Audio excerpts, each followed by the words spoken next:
More than likely, you have heard the term inner child.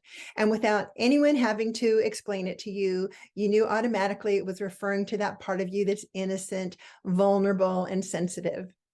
Or maybe you have been told that you are very maternal, very motherly. And again, right away, you understood it's because you're caring and nurturing. Or maybe at some point in your life, a best friend has called you up and crying on the phone about the fact that her 12-year-old daughter doesn't want to have anything to do with her anymore. And you two nod your head knowingly and say, yeah, she's an adolescent. Well, according to Carl Jung, the reason that these terms don't need any explanation is because they're part of the collective consciousness. And the collective consciousness is something that has been passed down for generations. It's this innate knowing. And the collective consciousness gets expressed through archetypes. So child, mother, adolescent, those are all archetypes. Well, in today's episode, we are going to be exploring archetypes and looking at how understanding them better can, both how they show up in a positive, in healthy and unhealthy ways in our lives, can help us feel happier and more fulfilled.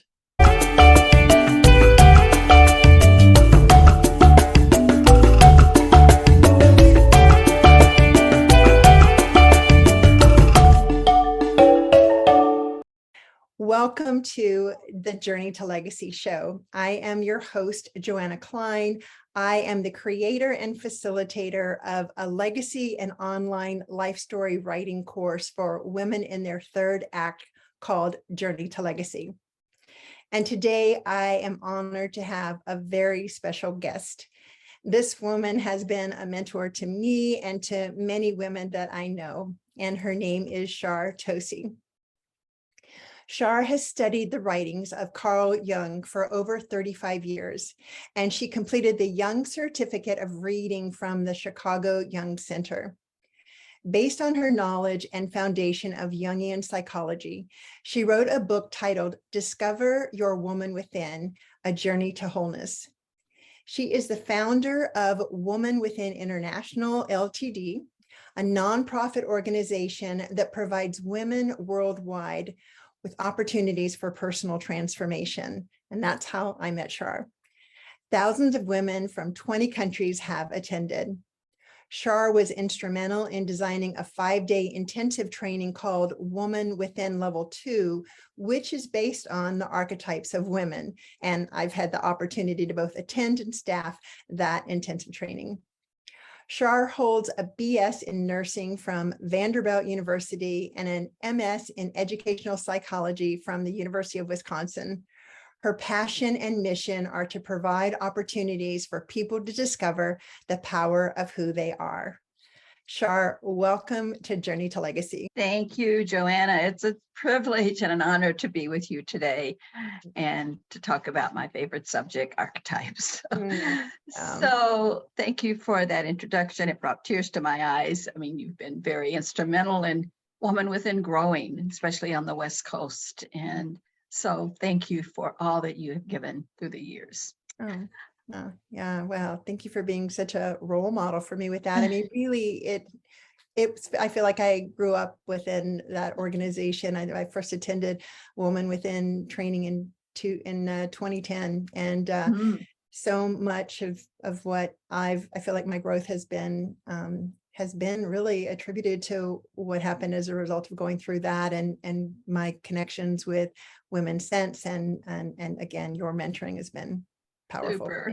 Thank you. Privilege. Let's dive into the whole archetype thing. And I'm curious if you could kind of take us through, like, what are the archetypes and how are they part of our whole being? Yeah, well, what I've done, Joanna, is I've created some slides which will help us get some visuals, because the really important thing about archetypes are you learn about them through symbols and through actually looking at pictures and other things. So if you bear with me, I'm going to share my screen, and please, as I go, please ask me questions and we will go from here. Can you see that okay? Can. Yeah, it looks great. Okay, so today it's Archetypes with Joanna, the Journey to Legacy.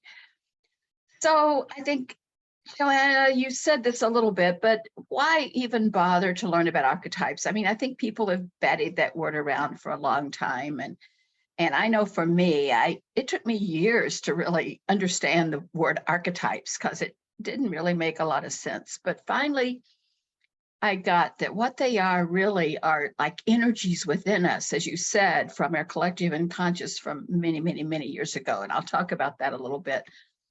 But what I like to call them is that they are the vocabulary of your soul, and they're the keys to the real you. So when you can experience and understand your own energies, your own archetypes, you really can become who you really are. And I'm going to talk a little bit in a minute about a lot of us try to be somebody else and forget that we can be who we are. And we have our own set of archetypes. And they also give you a map to understand the essence of who you are. And that knowing about archetypes helps you also to understand others. So if you're in a relationship, if you're a teacher, if you're a mother, whatever, it's amazing how they can help you understand, just like your example, Joanna, about the adolescent, understand, because that's something mothers go through when their children turn into adolescents. They need to understand that archetype in order to be with and parent their adolescent.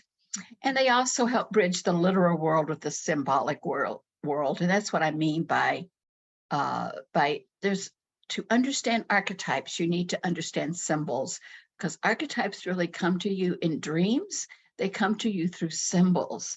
And a lot of us just ignore those. But if you want to really learn about yourself, find out what's inside that is symbolic. In fact, one thing I like to do, not every day, but I like to do is scan my body and find out what's going on. And if I'm feeling like a stomach ache or weird in my stomach, I try to come up with a symbolic image of what that feeling is like. For instance, if it's like I've got knots in my stomach, then I can work with that symbol of knots and try to actually visualize untying them. So that's just one example. Do you have any questions or anything you would like to add? No, I just love this, just these statements that you have here, and the added benefit of like knowing your archetypes. Knowing your archetypes also helps you understand others. I kept thinking in terms of just understanding ourselves, but yeah, because it's that common, you get it, you can have more compassion for other people as a result. Right. Love Yeah. that. So, okay. And then, as I've mentioned already, that archetypes are symbolic, but also this is a statement from Carl Jung. An archetypal content expresses itself first and foremost in metaphors. Now, what is a metaphor? It is something that, as I mentioned already, like knots in my stomach is actually a metaphor for what's going on in my body. And so if you can work with trying to understand yourself by working with the metaphor of what, say you're feeling really down, you're really depressed. So what would be a metaphor? How would you explain that? Would it be you feel like you're in a dark room, or you feel like there's a cloud over your head? And then you can work with that. You can work with that dark room, you can work with that cloud in order to shift what's going on with you archetypally. So that's how we work with the archetypes. And also, it's really, if you can remember, if you can journal your dreams are like full of archetypal images and metaphors that can help you understand yourself better. Okay, so I'm going to use the metaphor of a seed. If you look at this seed, it isn't very pretty. It's just a white lump in a bowl of dirt. So what I invite your listeners to do, and you too, if you choose to, is to just imagine yourself that inside of you are you as a person. You are actually a seed that is full of potential to become all of who you're meant to be.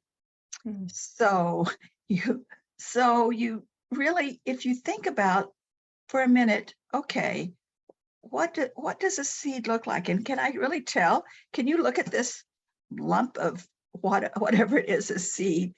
Can you tell what that's going to be? Do you have any idea, Joanna? No. The truth is, we really don't know what it's going to be, because it's got all the potential to be what it's supposed to be. Mm-hmm. Now, not everyone is going to turn out the same as every seed in the world. So everybody's going to look different. So this is what happens when you put yourself into the, let's say, the moist earth, the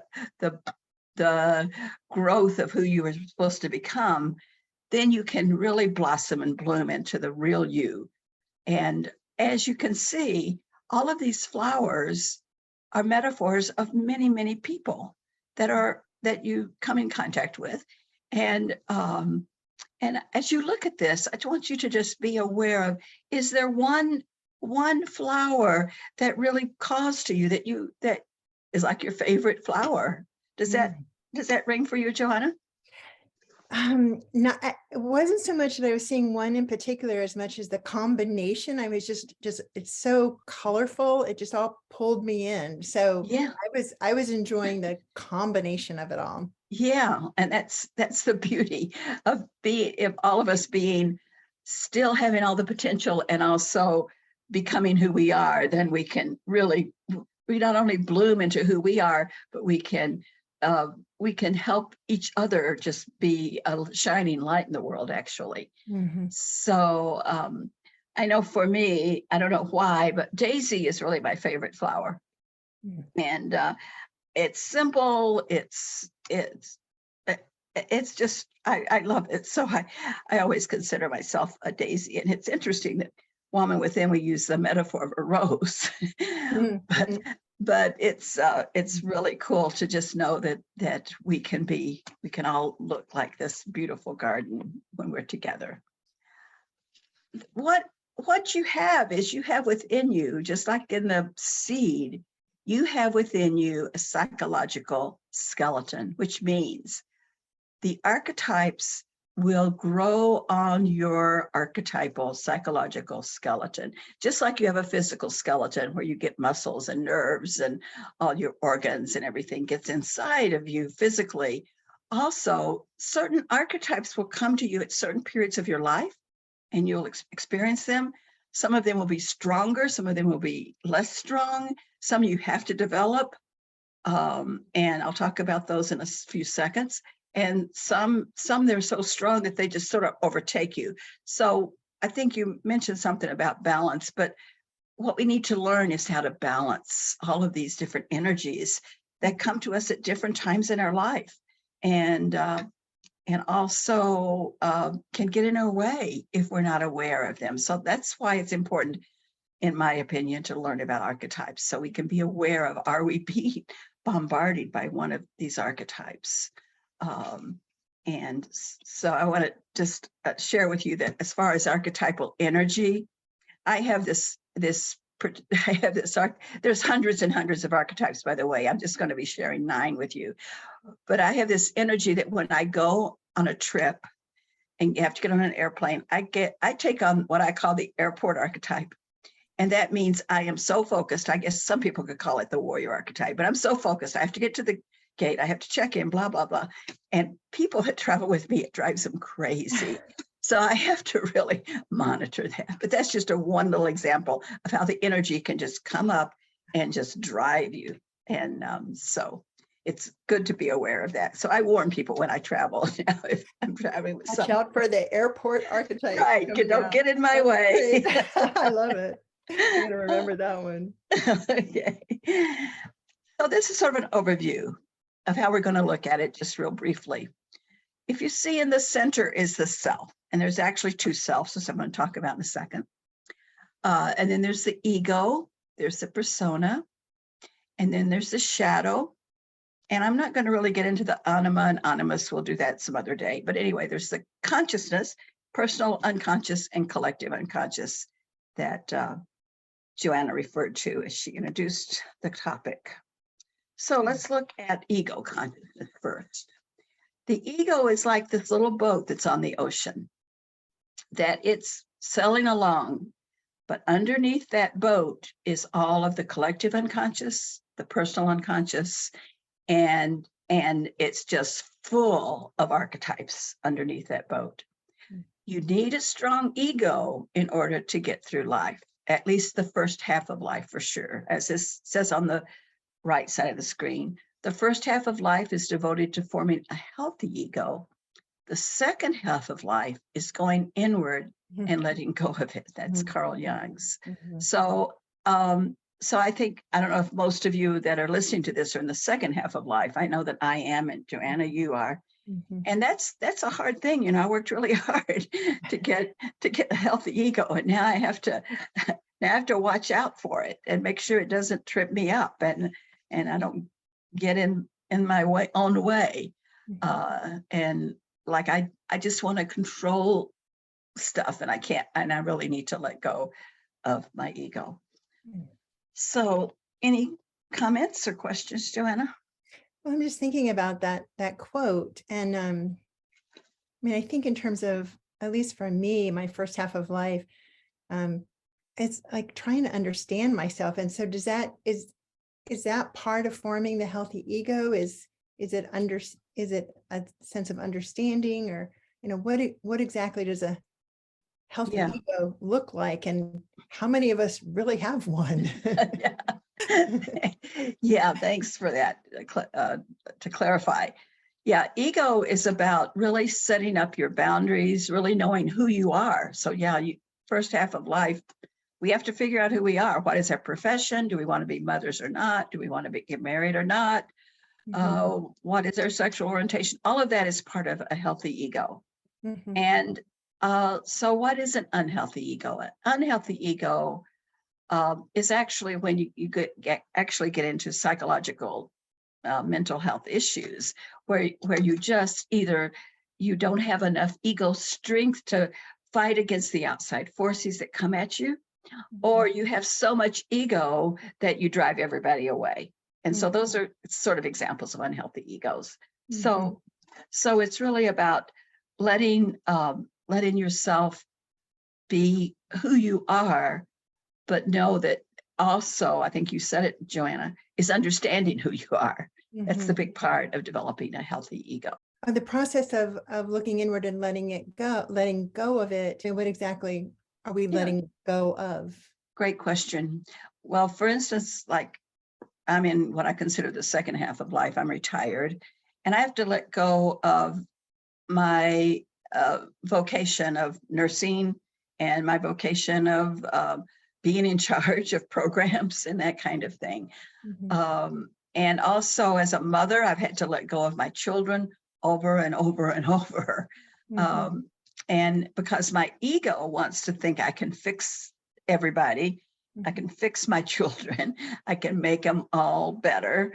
And so that's the part of letting go of the ego. So it's a wisdom that comes with age, of knowing what's possible and what isn't possible, and letting go of the roles that we were attached to that defined us. Exactly. Yeah. And you know, the second half of life is going inward, means that once we get to a certain age, it's really important to slow down, to really do more meditation and contemplation. Then we didn't have time to do that when we were in our big, busy lives early in life. So yeah. Concept of self. Carl Jung calls that he has two selves. He calls it little self and big self, or he calls it self one and self two. And but for purposes of this, ego is a self with a small s. Like the ego is all about me, and that's a small s. But the higher self is a self with a capital S. Now, some people may refer to this as higher power, but Carl Jung calls it that part of ourselves that is our spirit. For instance, when we die, that part of us can, in our beliefs, in my belief system and in some belief systems, that part of us continues to live. So it's about how do you listen to your higher self? And that's part of being in the second half of life, which is the crone archetype, which I'll get to in a second. is about really hearing that little small intuitive voice that really guides us. Whereas I think, in fact, I know that in the first half of life, the ego wanting to please everybody else, it was very outward. Whereas with the second half of life, I need to really look inside and make sure that I'm pleasing myself. Any questions about that? No, I love that. Very clear to me. Yeah. So then we talk about the collective unconscious. We saw the ocean a few minutes ago, and that's where all the archetypes reside, in the ocean of our unconscious.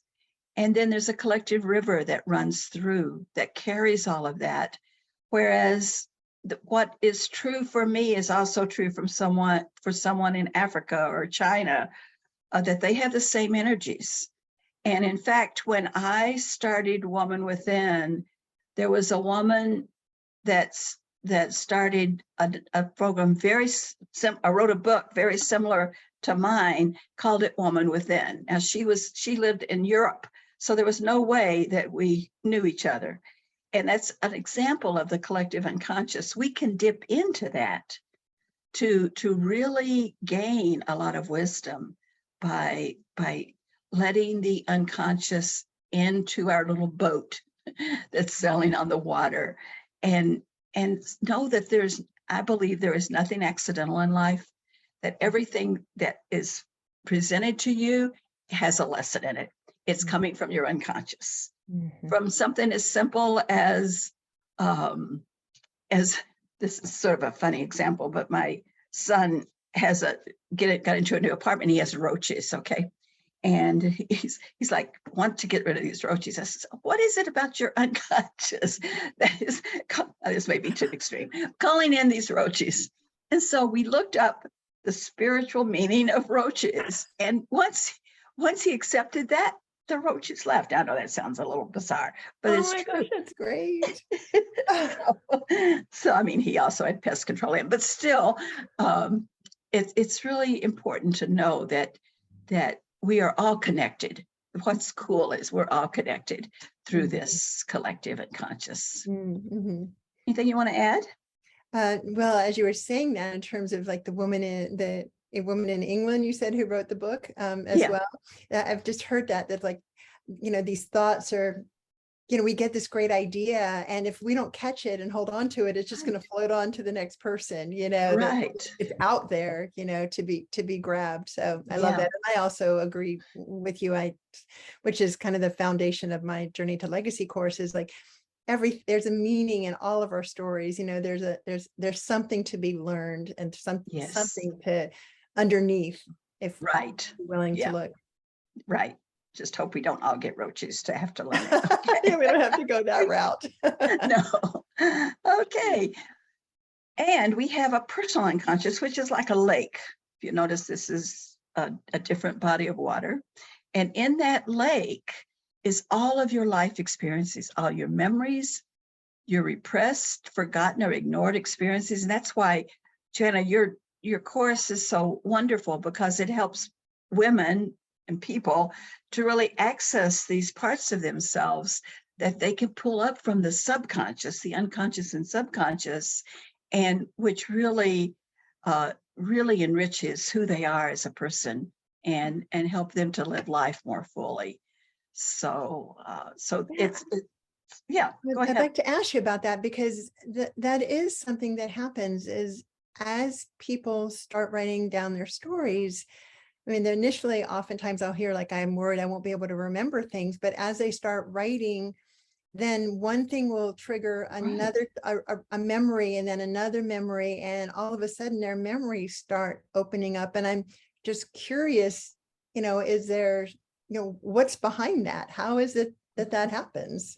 Yeah, well, what they're doing is they're paying attention to their personal unconscious and letting it float up, if you will. So it comes up to the surface. So they grab onto it. And then as they grab onto something, more things come up, because if you think about it, this sort of always boggles my mind.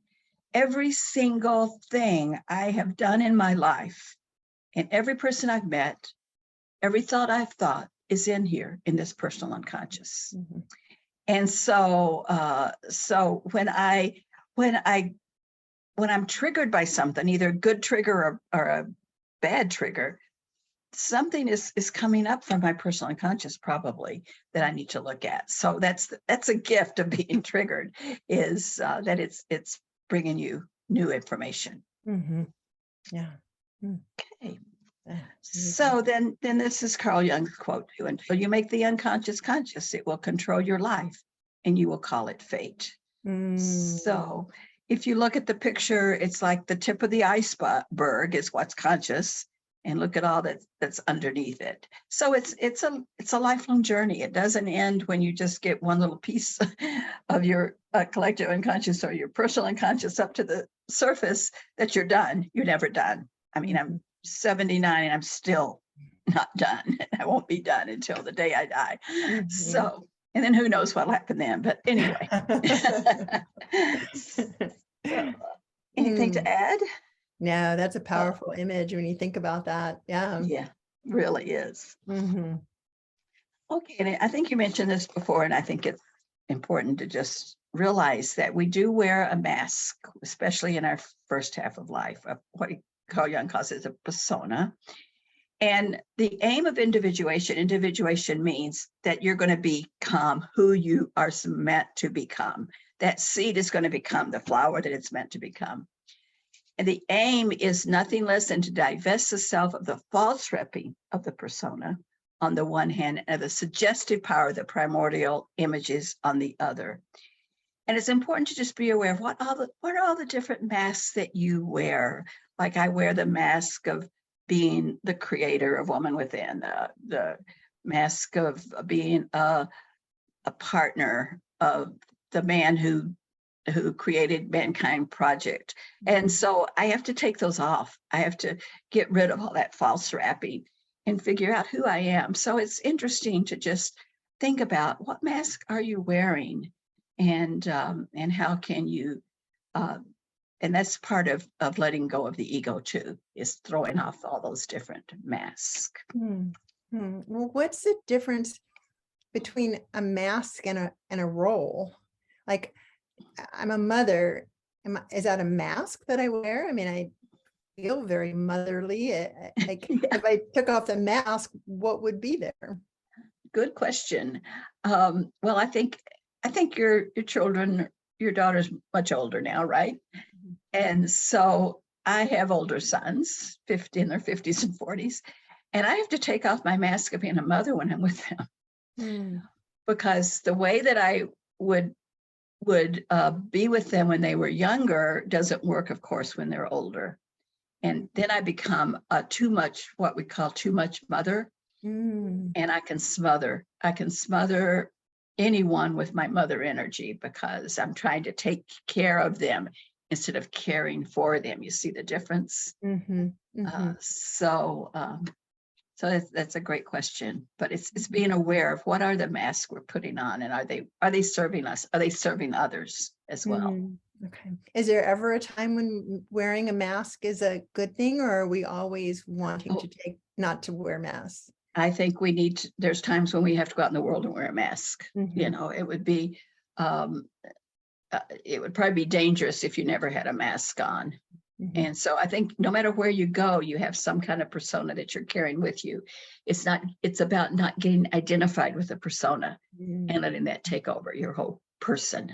Got it. So, yeah. Not having it be stuck on your face that you can't take it off. Exactly. Hang it up on the wall when you get home.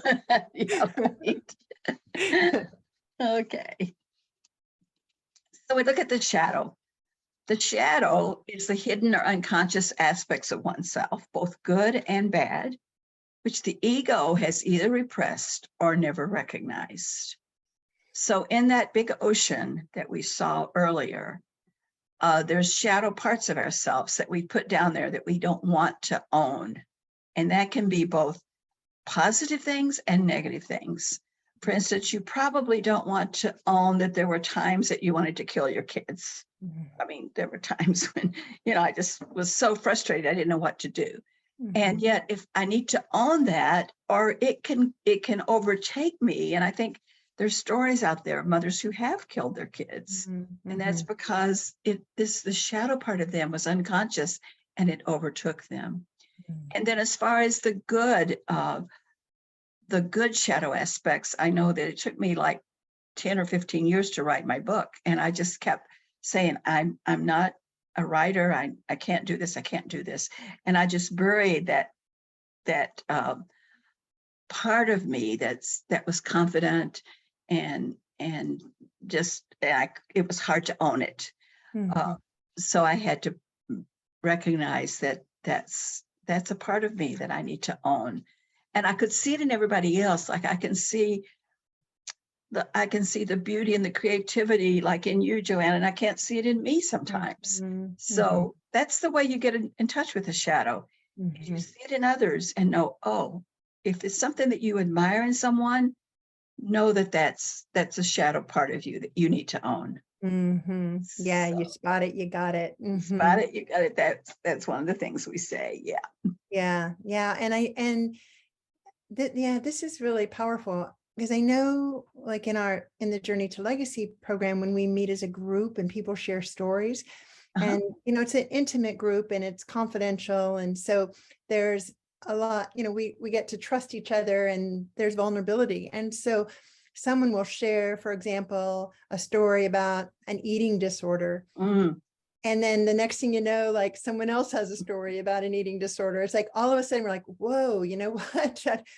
That happened to me as well. So the shadow stuff once it starts getting shared, there's just this shared humanity, we're realizing that there's so much, we have so much in common that we've been hiding and feeling shame. And sometimes it's the first time it gets spoken. Right.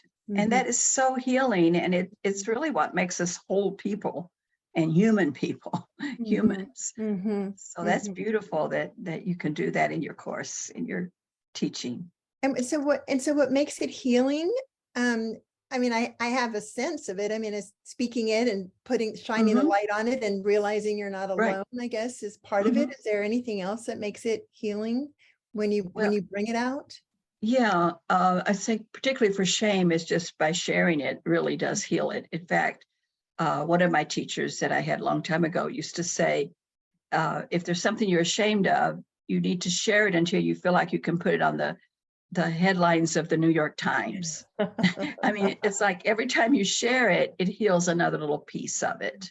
So that's and people don't like looking at the shadow or out. Let me own myself. I don't like looking at my shadow actually, but yet it's really important that, and it's the way to find it is, if there's somebody in your life that really irritates you and you just can't stand to be around them, check it out. See what they're teaching you about yourself, and see if there's something about yourself that you've repressed or never recognized. Yeah, good advice. Yeah, it's a great activity actually to do. To just go about a day and just be aware of, is there something that triggers me that I need to look at? And just, it would drive you crazy if you did it every day, but just to occasionally do it really is enlightening. Okay. So these are the 9 archetypes that we look at in Woman Within, that I look at in my book. And it's the infant, the child, the adolescent, which is the foundation. That's why they're in the center of the star. And then there's the lover, the mother, the warrior, the queen, and the crone that are parts of who you are. And I'm just going to go over these really briefly. They're explained much more in depth in my book, Discover Your Woman Within. But the infant, of course, is the innocent part of you. And you say, but I'm an adult woman. How could that possibly be a part of me? How could that possibly be I don't have an infant archetype. I've been there, done that, did that 79 years ago. But what happens is when you get into a place where you feel like you can't trust anyone, or you're feeling very, very vulnerable, your infant archetype is on board. So it's really important to learn about how the infant archetype may show up in you as an adult. And then, of course, there's a child, which is the playful part. The child can be very self-centered as well. And sometimes there's a saying we use in our work, which is, does a child drive the bus sometimes? But there was a time when my husband and I were having an argument, and he raised his voice, and I became this little tiny girl that was scared to death. And I had to realize that I was in my child archetype. So I actually use the symbol or act of actually pulling myself up by the hair of the head and getting back into my adult and telling my child she's safe. So there's ways that you can work with these archetypes. And then the adolescent we've mentioned already, which can be very rebellious and can also, it's the time of learning about transitions, about moving from being dependent on others to being independent. And, there's times we go through this when we might start a new job or get to know somebody in a relationship, that we might even become adolescent. And sometimes we want to depend on them, and sometimes we want to be away from them. So it's also a way of getting understanding of the adolescent. And of course, the lover archetype, which is the one that wants to connect. It's not just about being in an intimate relationship. We all have lover energy, and it's wanting to connect and really listen to others, be with others, and you can have too much lover archetype, which can drive people away, or you might not have enough lover archetype. If you've been wounded in any way as a child and weren't able to really love like you wanted to as a child, this may show up as being, you may just shut that part of yourself down. And then the mother, which is big, particularly for women, I'm found, the mother archetype is a very powerful archetype. The part, as you mentioned, Joanna, in the beginning, is the maternal part of us that really wants to nurture and be with people in that way. And I know I teach a course for men called Mother Shadow, actually.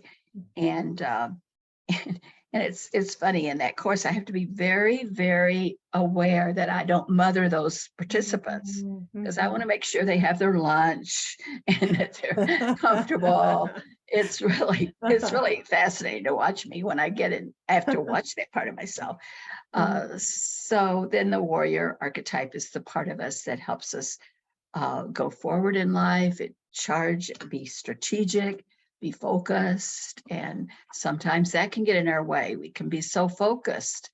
Like, for instance, I was so focused on my career as a nursing professor that I actually didn't ignore, but I didn't take care of my family like I should have, or my husband. And I got over, this star was all unbalanced. I was too much in my warrior. And then the queen is the part of us that can bless others, that can really take care of her own kingdom within, queendom, let's call it a queendom, and also with to others. And I love the queen archetype. It's the part of you that can really hold your wisdom and your balance, your lovely energy of the other archetypes. And then if you're in your third chapter of life, or the second half of life, however you want to, how do you call it in your journey of life? The third act. The third act, that's what I thought. You're probably in the crone stage, which we've already mentioned is a time to go inward and to share your wisdom. If you have too little crone, you don't share your wisdom, you keep it all within, for instance. Or if you have too much crone, you try to push your wisdom onto everybody, and that doesn't work either. So it's about learning to find the balance of all of these different archetypes, which sounds like an overwhelming job. But the truth is, if you're just aware and conscious of how they're coming up in your daily life, you can learn they can teach you, and you can go forth as a more whole woman. So what would you like to add? Anything you'd like to add? Well, a couple of things coming up for me. First of all, I love this. I love the way that you've depicted it. And I use your book in my program when it comes to like towards the end, like looking back on the stories that have been written and inviting people to, consider, which archetype has been showing up throughout your stories. Beautiful. And Yeah. Where might there be, where might there be a need for more balance in your life? And I think so many women have that career focus and some mommy guilt about having put their careers, and if they were to do over, they would put more time into their, be more available for their children and families. And so this offers this way of looking at it without having to feel horrible about ourselves as a whole. We can look at this one archetype. It's like, okay, my warrior was showing up stronger. And now I have choices, being aware of it. Now I have choices on how to balance. So I love that perspective. Yeah, great. One other thing that comes up for me is that, and I've noticed, and as you're talking about the crone, it rings true for me now, is kind of gotten to this point where, and I love to do self-discovery, and I love personal development and knowing myself well and better, getting to know myself better.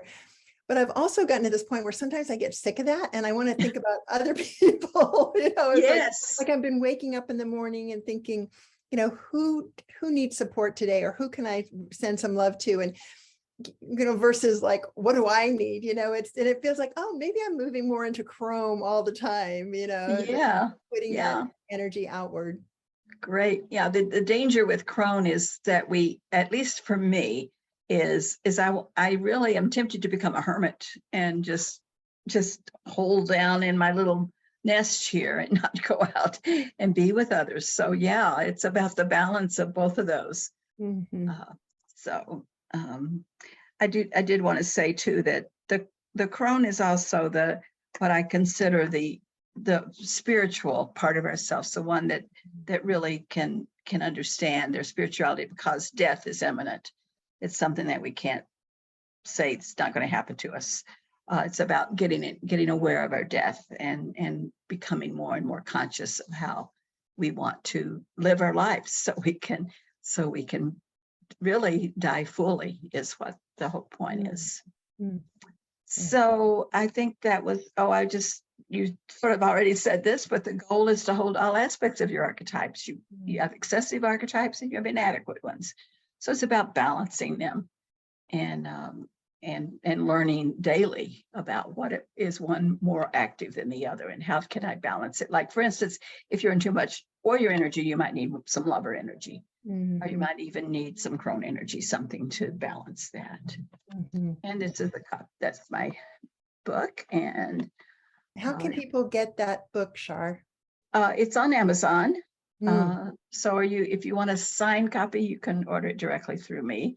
And you can give them my email address if you want to, but I'll stop the share now. And okay.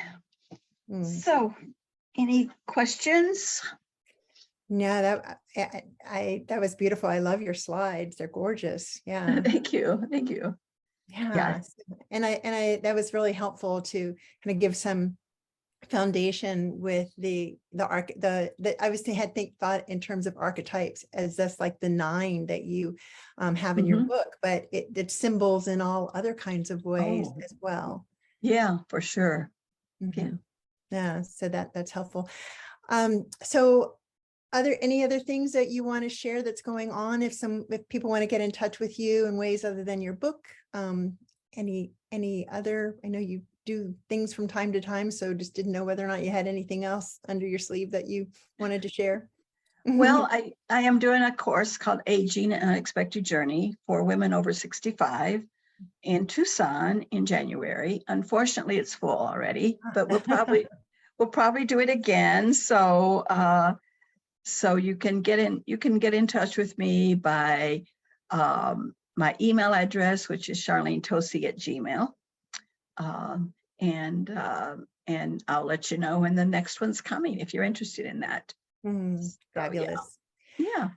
Well, thank you so much for sharing this with us today. It was beautiful. I love this presentation. It's fantastic. And again, thank you for all the wonderful ways that you've influenced my life. It's been incredible. Thank you. And so anyone who's watching this while we're sharing it on the Win-Win Women show can stay on and if they have any questions that they wanted to ask Char, then we can, so don't get off yet. We're going to end this portion of the show, but if you want to stay on and ask any questions, and Char will be available for that. If you're watching the replay, then I have an invitation for you all to think about in your own stories. We've heard about the symbols and archetypes that Char describes. And so just think about your own life and what archetypes tend to show up for you. And are there any that are wanting some attention to show up a little bit more? Or when Char was saying of like, well, maybe if you have too much lover that you're pushing people away. So maybe you could do a little exploring with that. It's like, oh, are there times in my life where I have felt I didn't belong? Well, what archetype might have been showing up? So you can take a look at some patterns. So there's some ways to take a look back at your stories and see how the archetypes might have played a part in all of that. Wonderful. So thank you again, Char, for being Joanna. here. And for those of you who are live, we'll see you on the other side. And for those of you who are watching the recording, thank you for being here. Thank you for showing up and looking at this, and look forward to having you on the Journey to Legacy, watching the Journey to Legacy show next time. Okay. Bye.